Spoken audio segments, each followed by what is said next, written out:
প্রশ্ন চর্যাপদ কে আবিষ্কার করেন? উত্তর মহামহোপাধ্যায় হরপ্রসাদ শাস্ত্রী। 2. প্রশ্ন হরপ্রসাদ শাস্ত্রী কবে চর্যাপদ আবিষ্কার করেন? উত্তর 1907 খ্রিস্টাব্দে, বাংলা 1314 বঙ্গাব্দ। 3. প্রশ্ন চর্যাপদের পুঁথি কোথা থেকে আবিষ্কৃত হয়? উত্তর নেপালের রাজদরবারের গ্রন্থাগার থেকে। 4. প্রশ্ন চর্যাপদের পুঁথিটি কি নামে প্রকাশিত হয়? উত্তর 1000 বছরের পুরাণ বাঙ্গালা ভাষার বৌদ্ধ গান ও দোহা। 5. প্রশ্ন চর্যাপদ কবে প্রকাশিত হয়? উত্তর 1916 খ্রিস্টাব্দে, বাংলা 1323 বঙ্গাব্দে।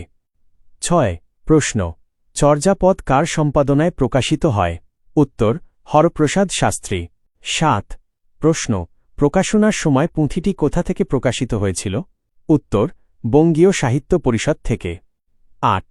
প্রশ্ন চর্যাপদের মূল পুঁথিটি কোন ধরনের ছিল? উত্তর তালপাতার পুঁথি। 9.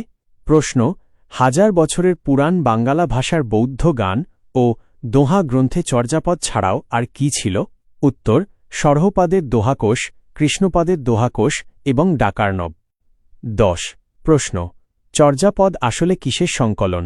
উত্তর বৌদ্ধ সহজাজান মতে সাধনতত্ত্ব বিষয়ক গান বা কবিতা।